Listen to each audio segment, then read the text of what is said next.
charismatic man who impressed his teachers at Brainerd High School but failed to break out of 3 generations of gangs and poverty, was killed during a shooting and car crash on Friday night. Jumoke Johnson, 23, climbed the ranks of the Rollin 60 Crips as a teenager. He was a smart kid, a natural leader, and was a senior in high school when he was first profiled in the Times Free Press. Police said he was a gang kingpin, a dark thread linking shootings and drug deals throughout East Chattanooga. They said he ordered hits, participated in drive-by shootings and shot a man in the back of the head, but they couldn't prove it.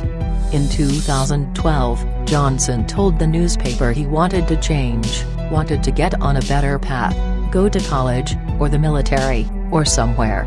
After that story was published, an anonymous donor offered Johnson a free ride to a college in Alabama, and he went, but was kicked out after 1 semester and ended up back in Chattanooga's streets.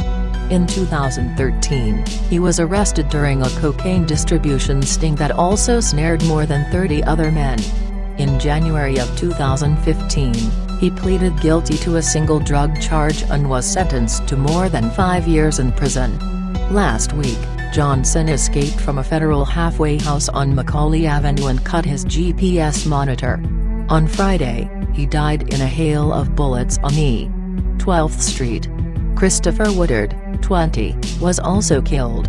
Witnesses said one vehicle chased another down the street around 8 p.m. and gunfire was exchanged. The front car crashed and piled on top of another vehicle. Woodard and Johnson were dead by the time police arrived. Both were shot and also injured in the crash, police said. Woodard was out of jail on bond for robbery charges. They are the first 2 people to be killed in Chattanooga during 2017. The city saw 33 homicides during 2016.